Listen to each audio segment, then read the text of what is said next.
Assalamualaikum warahmatullahi wabarakatuh. Halo, jumpa lagi dengan saya Siti Novitasari. Dan sekarang kita akan membahas tentang apa itu karya ilmiah. Tapi sebelum kita masuk kepada pembahasan, jangan lupa ya teman-teman, like, comment, and subscribe. Oke teman-teman semua, hari ini kita akan membahas tentang karya ilmiah.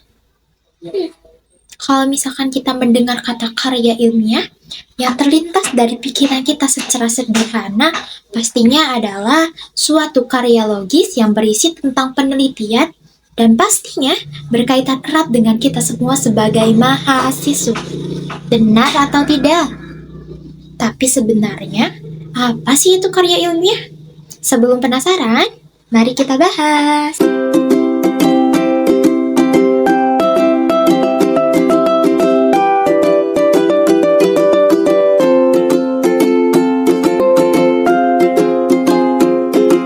Nah, teman-teman, sekarang kita akan membahas tentang pengertian karya ilmiah.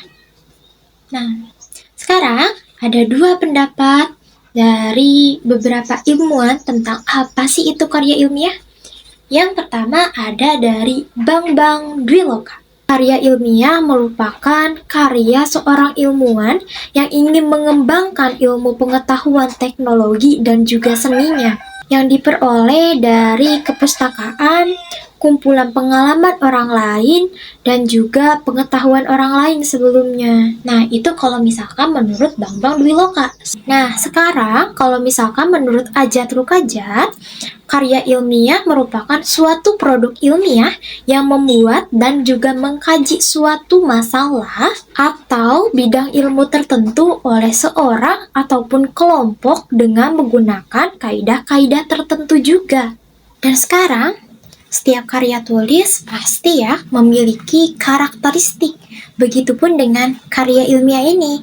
Dia mempunyai karakteristik. Bagaimana karakteristiknya?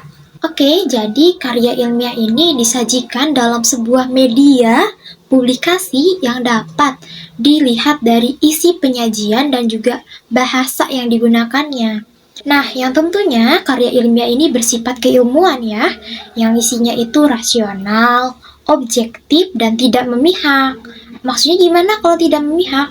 Tidak memihak artinya dia itu bersifat apa adanya. Jadi di situ tidak ada sangkut pautnya opini kita, harus sesuai dengan fakta dan juga data yang ada. Nah, oke teman-teman semua, tadi kita sudah membahas pengertian karya ilmiah, karakteristiknya karya ilmiah. Sekarang yang akan kita bahas adalah sifat-sifat karya ilmiah. Pastinya sifat karya ilmiah berbeda ya dengan karya-karya tulis yang lainnya. Apa saja itu? Mari kita bahas. Oke, sifat-sifatnya seperti apa aja ya? Yang pertama adalah lugas dan tidak emosional. Jadi tidak memancing emosi ya. Jadi itu tuh benar-benar sesuai dengan fakta. Yang kedua adalah logis. Nah, yang tadi di pengertiannya, karya ilmiah itu harus bersifat logis. Dan yang ketiga adalah efektif. Dan yang selanjutnya, karya ilmiah itu harus bersifat efisien. Nah, yang paling penting, karya ilmiah ini harus menggunakan bahasa yang baku. Jadi, tidak boleh menggunakan bahasa sehari-hari. Nah, jadi seperti itu ya teman-teman tentang sifat-sifat karya ilmiah. Nah, sekarang kita akan membahas tentang jenis-jenis karya ilmiah. Biar kita tahu nih, karya ilmiah itu jenisnya apa aja ya. Nah, untuk jenis-jenisnya, sekarang kita akan bahas yang tidak asing dulu nih buat kita sebagai mahasiswa. Yang pertama ada makalah. Nah, makalah ini biasanya kita dijadikan tugas ya untuk para mahasiswa. Makalah itu biasanya berisi tentang topik-topik tertentu yang kita kumpulkan dari beberapa literatur ataupun pengetahuan-pengetahuan dari orang lain ya. Nah teman-teman, selain makalah ada juga nih yang namanya artikel. Artikel ini berupa gagasan ataupun pengetahuan yang meyakinkan. Selain yang tadi, ada juga nih yang dekat sekali dengan para mahasiswa, apalagi mahasiswa tingkat akhir. Apa itu?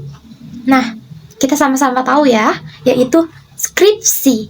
Skripsi ini dibuat dari beberapa fenomena ataupun masalah-masalah yang akan para mahasiswa kaji nantinya. Selain itu, ada juga nih yang namanya tesis. Tesis juga termasuk ke dalam karya ilmiah. Oke, dan yang lainnya yaitu ada disertasi dan juga jenis laporan karya ilmiah lainnya. Jadi seperti itu ya teman-teman, jenis-jenis dari karya ilmiah.